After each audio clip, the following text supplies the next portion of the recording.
शरद पवार यांची राष्ट्रवादी काँग्रेस लवकरच एनडीए सोबत सत्तेत सामील होणार अशा चर्चा दिवसेंदिवस जोर धरत आहेत. त्यातच पंतप्रधान नरेंद्र मोदी हे बारामतीत येणार असल्याची माहिती शरद पवार यांनीच दिली. तर याआधी पवारांचे खासदार दिल्लीत पंतप्रधानांना भेटल्यानं सुद्धा अशाच प्रकारच्या चर्चा रंगल्या होत्या. यावर आता खासदार अमोल कोल्हे यांनी स्पष्टीकरण दिले. या जुन्नर तालुक्याच्या संदर्भातला मी प्रकल्प जो सांगितला हा केवळ जुन्नर तालुक्याच्या संदर्भात विषय नाही की हे जर 59 प्रकल्प जर आपण बघितले तर हे संपूर्ण सह्याद्री रांगेमध्ये जर हे प्रकल्प होत असतील तर यातला पर्यावरणीय नुकसान किती आहे. बेसॉल्टचा हा संपूर्ण खडक बनलेला आहे. जुन्नरचं उदाहरण घेतलं तर जे प्रकल्प होत आहेत ते भूकंप प्रवण 3 या क्षेत्रामध्ये होत आहेत.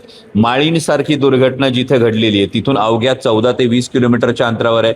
एकीकडे माळशेज घाटामध्ये दरडी कोसळण्याचं प्रमाण हे सगळं होत असताना या सगळ्या गोष्टींकडे डोळे झाक करून नेमकं कोणाच्या हितासाठी एन्व्हायरमेंटल इम्पॅक्ट असेसमेंटचा अहवाल हा संशयास्पद सादर केला जातोय. आणि मला वाटतं हे मुद्दे हे जास्त महत्वाचे आहेत कुठल्याही वैयक्तिक टीकेला मी महत्व देतो. सगळे प्रकल्प जे आहेत ते हडपसरलाच होत आहेत. मोठ्या प्रमाणात आता कचऱ्याचे प्रकल्प जे आहेत नाही या संदर्भामध्ये मी आयुक्तांचं लक्ष वेधलं आणि हडपसरकरांची ही भावना झालेली आहे की सगळ्या शहराचा कचरा हा प्रत्येक वेळी हडपसरच्याच माथी का.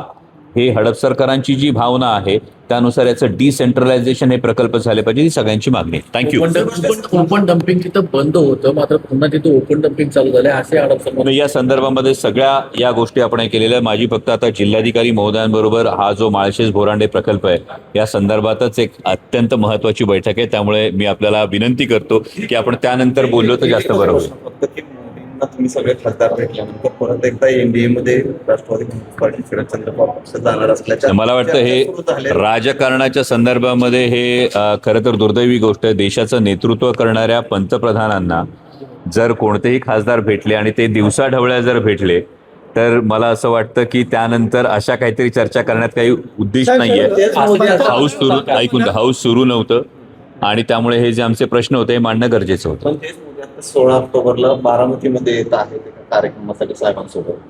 या आधी सुद्धा ते अनेकदा येऊन गेलेले आहेत आणि त्यामुळे या सगळ्या गोष्टींचा लगेच अन्वयार्थ हा राजकारणाच्या दृष्टीने लावणं योग्य नाही. 15 ऑगस्टच्या भाषणामध्ये दिमागी नक्सल हा शब्द प्रयोग केलेला आहे. त्यामुळे नवीन पार्टी देखील पक्ष देखील सुरू केलेले काय दिमागी नक्षलवाद हा पक्ष कशा पद्धतीने बघताय. कसं या पद्धतीनं लोकशाही मधलं एक सौंदर्य आहे. लोकशाहीचं सौंदर्य की तुम्ही स्वतंत्र विचारधारा स्वतंत्र विचार प्रणाली ही ठेवू शकता. जोपर्यंत ती राष्ट्रहितासाठी पोषक आहे तोपर्यंत वेगवेगळ्या विचारधारांचं हे स्वागत या प्रवाहात व्हायला पाहिजे ही अपेक्षा खरं तर देशाच्या संविधानामध्ये सुद्धा आहे.